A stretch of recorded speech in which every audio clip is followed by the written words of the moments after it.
What is up and welcome to another edition of Worth a Watch with me, Anthony Flores. This is going to be my quick review for the Warner Brothers straight-to-DVD release of Son of Batman.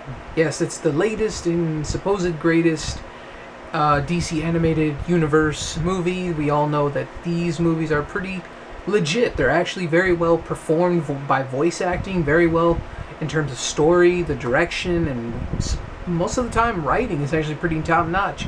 And in this time around we have the story of the Son of Batman. Damian Wayne is the main character of this story. He is Batman and Talia al Ghul's son. And this is my first encounter with the character. I don't read comic books. I am a Batman fan in many ways, but just not by comic books. I love the animated series. I love just everything about it, the mythos, everything about it, the movies, with the exception of the comic books. I know that's very stupid, but yeah, regardless, this is my first introduction to the character of Damian Wayne, and I thought he was brought to life through animation very well. I thought the voice actor who played him was a legit kid, probably about the same age, like 10, 12 years old, something like that. So the story, of course, is that Talia al Ghul and her father, Ra's al Ghul, and there's a huge conflict with the League of Assassins that goes on in this film, and I will not spoil anything for you here, but things go down and she wants to ship him off to Batman.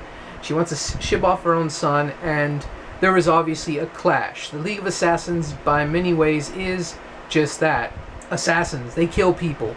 Till just cold, bloody murder. Just get their swords, slice, dice, done. And that is obviously not where Batman strives for in terms of justice and everything else. And that is where the clashing happens between his son and, yeah, it's that main story that goes on, which is what held this movie together.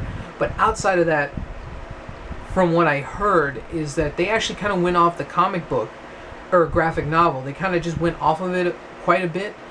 And that's not what bothered me. What took me out of this movie was the voice acting, which is generally top-notch in every way. The voice actor who played Deathstroke, who is the main villain of this movie, I actually heard that's one of the biggest issues that some hardcore fanboys may have, is that Deathstroke never was really involved with the storyline. But that's not my problem. My problem is the person who voiced Deathstroke sucked. I don't know who it... I just turned it off. I was just like, I was so disinterested by the voice work. He seemed very, muahaha type. I don't know how to explain the character's voice. You would just have to see it for yourself. But he threw me off every time he was on screen. He was not menacing. He was not threatening. Ron Perlman in Teen Titans playing the same character of Slade/Deathstroke. Now that was a performance. This guy... don't know what the fuck was going on. You have a handful of other Batman villains thrown into the mix. Killer Croc is a brief extended cameo. Kirk Langstrom, who is the Man-Bat. There's a large amount of storyline. I heard that's actually genuine to the story for the comics and graphic novels, whatever. Making armies of Man-Bats. That's pretty much what he is meant to be doing in the movie. But again, I won't spoil anything in terms of what really the reasons why anything is happening. I just will say, unless you know the comic books, well then you know. But overall, this movie was just meh. The person who voiced Batman, Jason O'Mara, I believe his name is, a good, okay Batman, but nothing special. I wish he could have done a little bit. I wish they could have just gotten somebody else. Heck, I would have taken Bruce Greenwood from Batman Under the Red Hood. He did a pretty solid Batman. But again, the voice actor who did Damian Wayne was very good. He was very much portraying that, from what I've understood, the character is very arrogant and he's a brat to an extent. The kid did a very good voice acting role for this character, so many props to that. The guy who played Alfred, okay.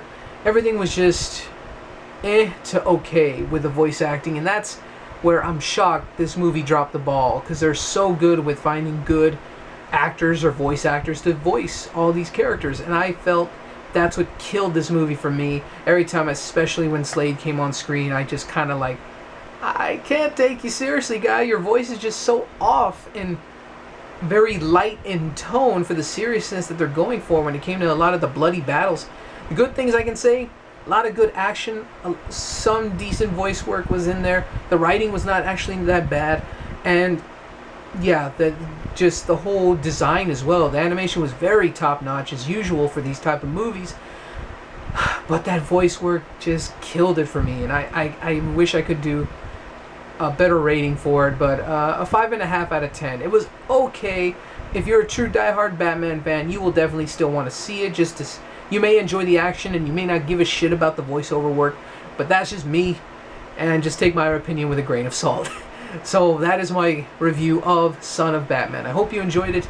Feel free to comment below. What are your thoughts about Son of Batman? And thank you so much for watching. So until next time, I'm Anthony Flores with Worth a Watch, and keep going to the movies.